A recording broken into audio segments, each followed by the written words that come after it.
The following is a special presentation of Tony Kurre Radio. From hot dogs to cool kitties, this is Darkside of the Pooch. Today it is pet diets, pet seatbelts, pets eating chicken heads. What? Pet behavioralist? We got Darkside of the Pooches. Dr. Rab Stewart with Rossburg Animal Hospital. He joins us right now. Always brought to you by Ed's Pet World. Nearly 50 years in the business right down there in beautiful Homewood. They've redone the streets, so there's plenty of parking down there. Go to Ed's Pet World for all your exotic pet needs. Anything from chinchillas. They got sugar gliders, fantastic fish down there. They got rabbits getting ready, of course, for Valentine's Day. We also have, of course, Easter coming up. They've got all kinds of just parrots, cockatoos, tarantulas, you name it, big bullfrogs, whatever you want down there. And, of course, Seth also sells some unbelievable toys. About 50% of his store plan is unbelievable toys. He travels the United States of America, buy, selling, and trading. Of course, a wonderful collectibles, Star Wars stuff, Battlestar Galactica stuff, Legos, and more. Check out Ed's Pet World. He is Dr. Rab Stewart. And Dr. Rab, we missed last week. You texted me about an hour before the show and said there was a pet emergency. Is everything okay? Well, I think it was one that was going downhill really fast. And honestly, I cannot even remember exactly what it was, but I think it was one that we had to put to sleep. Oh, so, no. Yeah, it's a bummer. But, unfortunately, that happens. And we try to make ourselves handle that situation, emotionally, from our staff standpoint, by saying we are still giving a treatment that will help the pet, because you are. Yeah. Euthanizing pets is not easy for the pet owner, especially, but it's also not easy for us. And so that's kind of how we leave the room. In our minds, we say, well, we just helped this pet, even though we put it to sleep. We gave it a treatment that has alleviated pain and suffering. Yeah. And that is the number one thing that we try to do, is we try to keep pets from feeling bad. And and I've said this before, and obviously you and I have been friends for quite some time. You are just really good at that. And normally there's sometimes, it may involve a large amount of money in order to keep this animal alive, and it may not be a very long time. We know that pet owners, and we remember the Dear Abby letter about the dog looking over its shoulder while it's going to be euthanized. We've heard about that. And I think a lot of times owners keep their animals alive longer than they need to be, obviously because they don't want to lose their companion, their best friend. And sometimes it's just not the best thing for the pet, right? That's right. Sometimes it's time to let it go because they don't understand life and death. And I've had some people say, with the best intentions, that, well, I know that if something suffers, they will accept death more readily, and they will accept, the fact that they are dying. And yeah, I think that's true for people. I think that that's a great way to think about it for people. You get so sick, and I've seen this with family members, you get so sick, you just don't want to live anymore. You're ready, you're ready to die, which is, we're getting like, gosh, this is such a bummer. I know, right? Okay, I'm sorry, everyone. We'll stop talking about this in a minute. But pets don't know that. Yeah. Like they have no idea, no concept of their mortality. So that's just not the way to go about thinking about it for pets. They just know that they hurt. So, there's really no sense in prolonging that if they have a chronic condition that cannot be treated and that they are experiencing, great pain and suffering from. Well, and I think a lot of people think that as long as their pet is receiving attention and responding to it too, that it's still happy.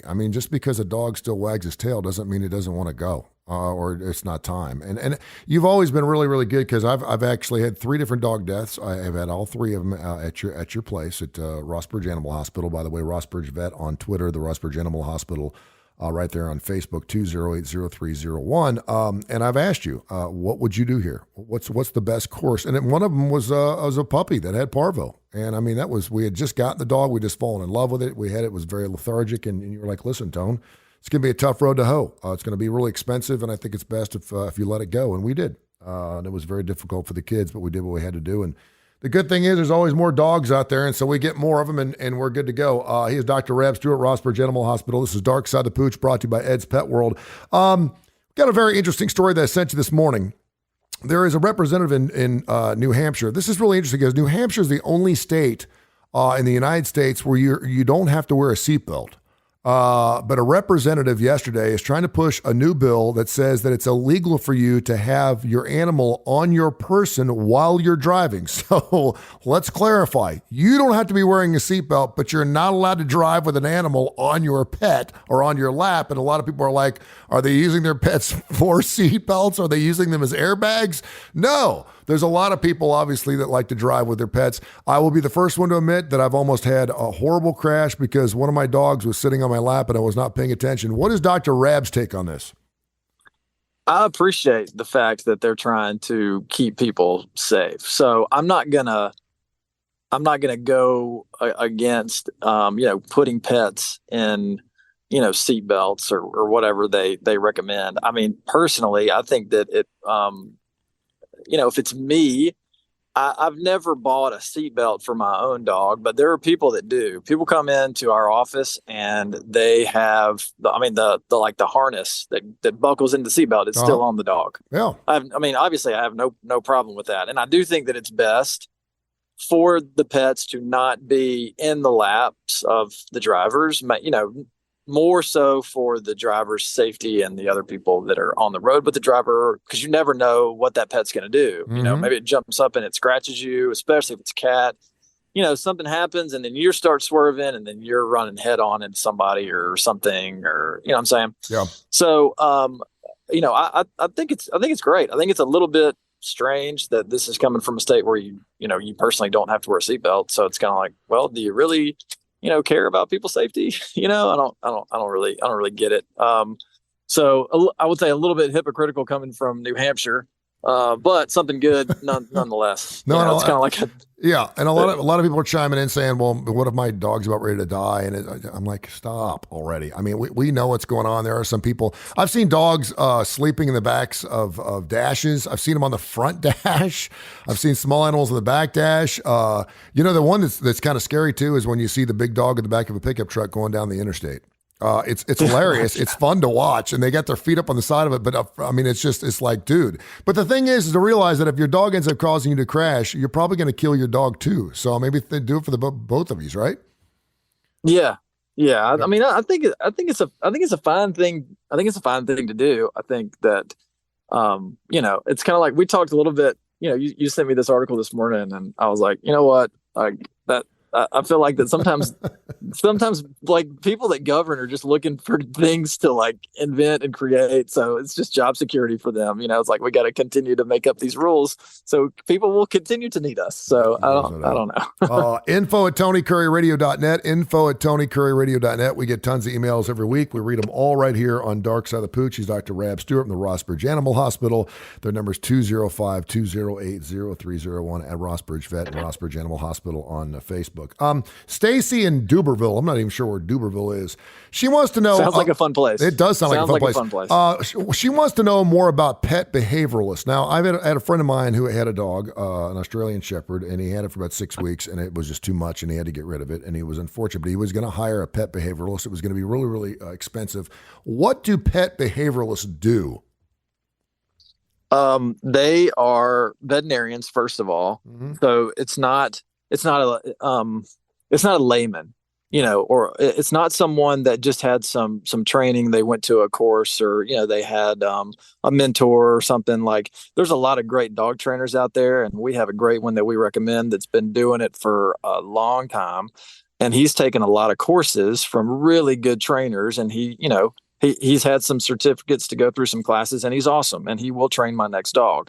But he didn't go to vet school, and these other trainers, they didn't go to vet school. So what a behaviorist does is they are first off a veterinarian who can prescribe medication. And there's somebody that went through 4 years of vet school, and then they did a residency in behavior, and studied under another veterinarian, and they have a specialty certification. So that's the difference. And they handle, difficult behavior cases. It's exactly what it sounds like it is. Really aggressive pets, or pets that just they can't seem to behave the way that they need to by going through routine training. So I guess if I were gonna put it in human terms, you have a therapist that you can go to, and you can vent, and you can talk about your situations and things like that, and that would maybe be a trainer. But then you have a psychiatrist, that can prescribe you medication. There's a difference. Are most this reminds me of children a little bit. Usually children that have bad behaviors, and I realize that sometimes you just get a bad apple. I understand that. But for the most part, it has something to do with their atmospheric or their environment they're in. Is that true for animals? I mean, if an animal has got a bad behavior, is it normally because it's not being kept correctly or not being trained right, or the people around it aren't taking care of it? Or no? I mean, maybe, but I think it's more of a socialization thing with dogs and cats. They just they weren't socialized to people and pets and certain situations during the time where they were the most imprintable. Yeah. You see it a lot with strays that may be adopted when they're older, like even 6 or 8 months old. Mm-hmm. They weren't around people, or they weren't around other pets, or they weren't in a situation where they were restrained by people. They weren't in a situation where they're around a lot of kids, or where there were loud noises, or, there's just all types of triggers that, if you, expose a dog to those things during a certain age, they are much less likely to be fearful. So of those things. And I think that most of the time we have aggression with dogs, it is fear aggression. They're afraid. Yeah. So if you miss that window of exposing them to these certain, stimuli, then they're more likely to have behavioral problems. But there's also separation anxiety. And that's not a certain window that they miss of socialization. That's just the dog. Right. And behaviorists will they're, probably their main cases that they see are separation anxiety and probably fear aggression. That's probably what they see the most of. All right. Info at TonyCurryRadio.net, your email questions. And of course, he is Dr. Rab Stewart at the Rossbridge Animal Hospital, 205-208-0301. They're the best, and all the Curry family pets go to Dr. Rab Stewart. Tom in Aniana just went to a breeder. He just adopted a dog. He didn't say what he paid for it or what kind of breed it was. He said, but he's had it for about 4 weeks now, and every time he talks, the dog cowers down and pees on the floor. He said, was this dog beaten by a man? I don't think so. I mean, what does that mean? That happened with my Havanese. I mean, I was just about to say, didn't this happen with Frisco, it took almost a year for that dog to finally let me get near it. Because every time I spoke, it would just tremble. And now it's like the best dog I've got. But I mean, it was kind of scary. And I thought to myself, I'll bet you this thing was beaten by a man with a voice that sounded like mine. Well, why would a dog do that? It didn't do it when the wife talked. I don't know. I mean, I don't think that you can just jump to the conclusion that there was an abuse issue. It makes for a good story, though. It does. And I can't tell you that it definitely wasn't. But I feel like that it would be in the breeders, it wouldn't be in their best interest, to do that to a dog. Now, I mean, I'm sure that it could happen, but I think that just like we talked about, there are some dogs that are fearful, and it's not because they missed some socialization window, and it's not because anything was wrong. Like they're just afraid, they're just afraid. And I mean, it could be something as simple as maybe there was, a male that had a deep voice or was kind of large, just like a big guy. Mm-hmm. And all it takes is like the dog to be a certain age. And I mean, just somebody accidentally step on them or, yells at somebody else in the house and not even dog. Yeah. And it can trigger the dog to be afraid of that type of person or situation. It's one of our longest running shows, Darkside the Pooch with Dr. Rab Stewart at the Rossbridge Animal Hospital. You can hear it at least 5 days a week on the TKR app, Tony Curry Radio app. And thanks to the 100,000 folks who have downloaded that app. And of course, wherever you get your podcast, we're on every major indice out there. No matter where you get your podcast, you can find Darkside of the Pooch. Look for my blue healer right there in the front and listen to our great show. It goes on every single week. And thanks to Ed's Pet World, our great sponsor here on the Darkside of the Pooch. Interesting thing going on TikTok. You're going to love this. 1.7 million views. Hashtag raw fed dog. A woman out of Los Angeles has raised this dog, and she's got this raw fed dog diet that she's pushing. We've talked a lot about dog food, and you've said it over and over and over again. I want you to say it again about the differences between dog food. But a raw fed dog diet includes organs, muscle meat, whole bones, plucked bird heads, fresh fruits, and vegetables. She said it gives the dog more energy, it helps his weight, and it even makes his poop smell better. What do you know about raw-fed dog diets?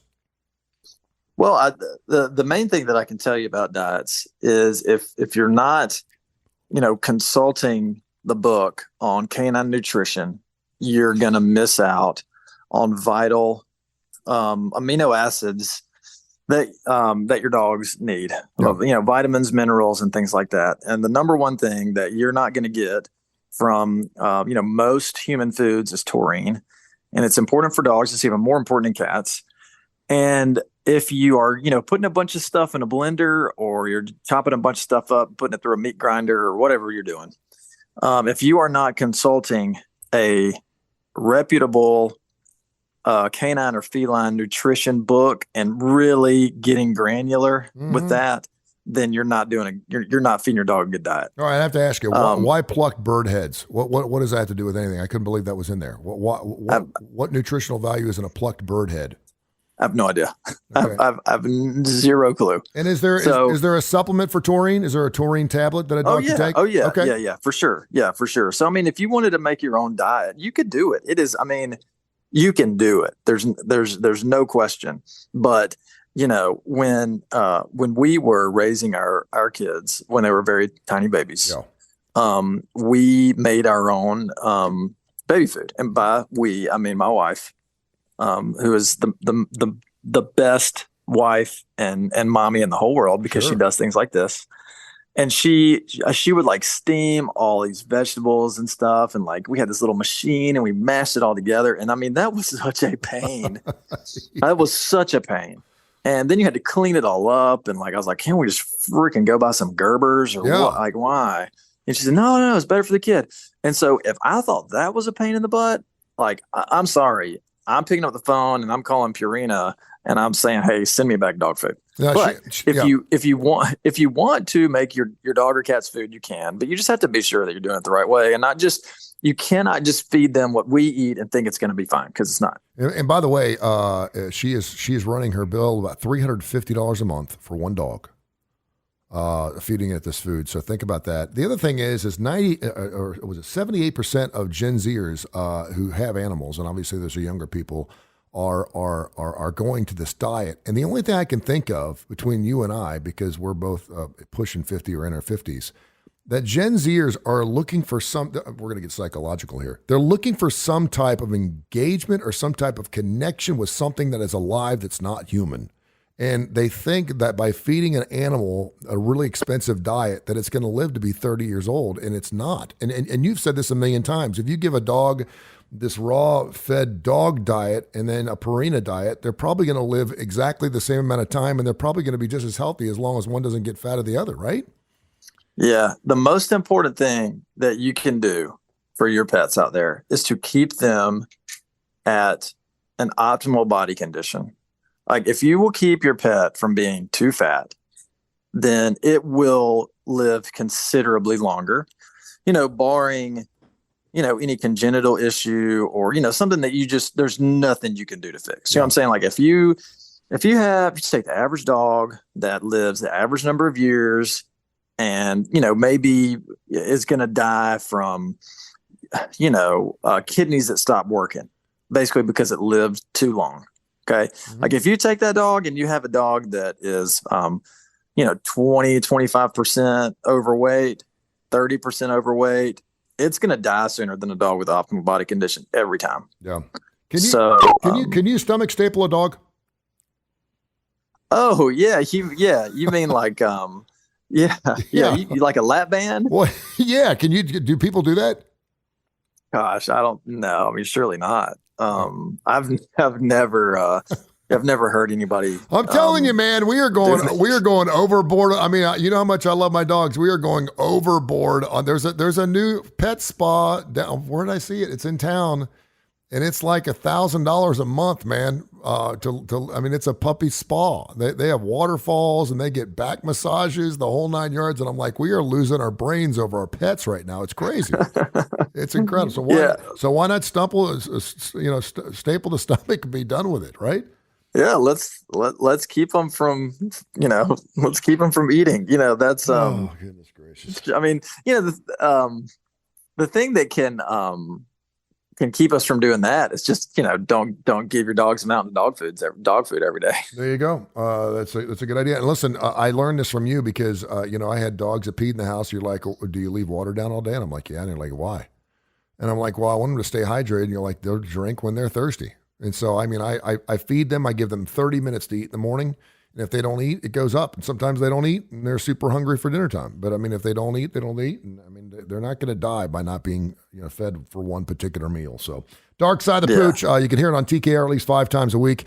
And, of course, in infamy and indefinitely on a podcast, wherever you listen to your podcast, look for Darkside the Pooch or Tony Curry Radio Podcast. It's Curry with a K. info@TonyCurryRadio.net. Lillian Jackson, I'm glad she asked this question because I'm having the same problem. I just brought Rainer in to see you. About a month and a half ago? And he is licking his paws a lot. I mean, a lot. I mean, every time I look over at him, he's licking his paws. He's not whimpering or making any sound. She has the same issue with her dog in Jackson, Mississippi. She said, I just took him to the vet a couple of weeks ago. He's healthy. It's all good, but he keeps licking his paws. What's the problem? Well, it could be he has an allergy to something, and allergies can either usually they come from foods that they're eating or plants that they're coming in contact with, even if it's for a short period of time. The most common thing that people say to me is, well, my dog's inside 90% of the time, so I don't see how it could be allergic to a plant. But it is. And then they say, well, I mean, I live in an apartment and like we're really not around anything. And I say, yeah, but pollen still blows in the wind. Yeah. So they're allergic to something they're either eating or they're coming in contact with their skin. It's not an inhaled allergen like people think, I have hay fever or whatever, and I'm sneezing, and that, that's not what happens with dogs. It's a contact allergy. So their skin touches it and it makes them itchy. And so they lick their feet. And then when they lick, that breaks down the superficial barrier of the skin. And then you get things like bacteria and yeast that grow, which makes them even more itchy. So that's probably the number one reason that they lick and get, problems, but they can also do psychological licking. So it's not due to an allergy. The only way to know that is it's a diagnosis of exclusion. So you have excluded that there's an infection and that there's allergies and, that sort of thing. And so then, you can maybe put them on some medication to help them, not be anxious, or, you try to figure out, why are you licking your feet? For habitually, there's no real medical problem. So that's a diagnosis by extreme exclusion. All right. My cat watch is into week 8. I want to talk about that in just a second, but one more email here. info@TonyCurryRadio.net. Joseph in Birmingham says his dog is rubbing its behind all over his carpet. He said it doesn't leave anything on the carpet, but he has had its glands cleaned and was wondering why the dog still does it. If the first thing I would want to know is if the glands were expressed by a veterinarian or a groomer or somebody else in the practice besides a veterinarian, because some people don't express them fully. And the only way to really express them fully is by doing a rectal exam, and you kind of put pressure on the glands and then you can completely empty them out. So, what was the name of the email? Joseph in Birmingham. Joseph, it was Jeff. Okay. Yeah. So Joseph, be sure that, that was done by a vet. And if it was, then email us back and I'll tell you what to do next. Okay. There you go. He's Dr. Rab Stewart, Rossbridge Animal Hospital, at Rossbridge Vet on Twitter, the Rossbridge Animal Hospital, of course, on Facebook. You get on their Facebook page or call them at 205-208-0301. Brought to you by Ed's Pet World. All right. I moved over to the new pad back on December 4th, and I've not seen my cat. So I think we're into 7 or 8 weeks into it. I thought I've seen it a couple times. I've called its name, and the cat that I'm calling looks at me, but cats will look at anything. Whenever you say something, it doesn't have to be their name. Dogs will run, but cats will look over because they're just that way. Where is my cat? I don't think it's coming back. Okay. It's too long. I think it found a more attractive female owner, and or it found a more attractive male owner. I don't know what sex your cat is, but I think your cat it has left you. Yeah. For greener pastures. I'm sorry, Tony. You know, well, it was an outdoor cat, and I did have a little bit of a routine where I sat outside with it most nights. It would not let me pet it unless it was eating. The only time it would let me get near it was when it was eating, and that was it. But it was a kind of a nice thing, and to be honest with you, it was great for pest control, man. I mean, I had no mice, no moles, no nothing. This thing would kill everything in its path, and I kind of like that. The problem is I've got a neighbor with 7 cats. And so I keep thinking that it's probably having fun over there, but I still haven't seen it over there. So yeah, that's what it is. It 7 cats. It didn't leave you for another human. It left you for a harem. Yeah, you're probably right. Hey, he's Dr. Rab Stewart. What else is going on at Rossbridge Animal Hospital? What's it like in the first quarter of most years for you? Oh man, it's good. You know, I mean, I think that what we see, the good thing about veterinary industry is that if people do kind of fall on some hard times, which, you know, it's been off and on hard times for, I think, almost everybody. Yeah. The past couple of years, you know, kind of up and down. But the good thing about our industry is that even if people, you know, do need to delay care, they always, you know, they usually come back. You know, they may have to put it off for a little while. So, you know, that's good. And so I guess the moral of that story is like, you know, if you need to get your pet's care, it's not like, you know, it's not too late. Don't think, well, I haven't seen a vet in 2 years. Like, you know, I can't go now. You don't judge people, do you? No, not at all. We're happy to see. Where the hell you been? It's been 3 years. We've been sending you emails. What's wrong with you? You don't love your animal? And you're like, no, I'm broke. Yeah, that's what not to say. Oh, yeah. But I did think of something after the fact. This was our last episode, and I think it was either Tim or Tom from Hoover. I think it was Tim, and he sent a question like, "What annoys me about dogs?" Oh yeah. And so my answer was like, you know, peeing and like barking. Yeah. But something that I cannot believe I didn't think about this. Why do dogs only puke on rugs or carpet? Like, I mean, I got hardwoods everywhere, and if my dog barfs, it is going to be on the corner of the carpet, like less than a millimeter away from the hardwood. But that joker, he will get as close to the hardwood as he can, but he will puke on every rug in this house. I know it. Mine did it last night. Mine pukes in his cage. And I'm like, they don't pee or poop inside their cage, but whenever he pukes, he goes inside of his cage. And of course, I don't know what's happening because I'm not going in the back of his cage to find out what's going on. I can only tell by the smell. I gave him a small piece of a ribeye steak last night. It was good. There was no fat or anything on it. And of course, he had just eaten his meal, and he's, you know, I could hear, it's like a car crash. You know, there's only one sound. You know exactly what it sounds like when a dog's throwing up. You're like, oh, that dog's throwing up, because there's only one sound that makes that sound. And so you're throwing all the towels and everything else. You're like, and you just got done. You just sat in your chair. You start smelling something kind of funny, and you look over there and you see their back going up and down. You're like, oh no. Yeah. Hey, listen, they don't sell cats and dogs, but they sell everything else. Ed's Pet World, exotic pets, man, they're doing a fantastic job. They're having a stellar year. I had a mass fish kill-off about 3 weeks ago. I lost all 18 of my fish. I had all of them at least 5 years. I lost them in a 24-hour period. I had some fungi or algae or something. It was something I did.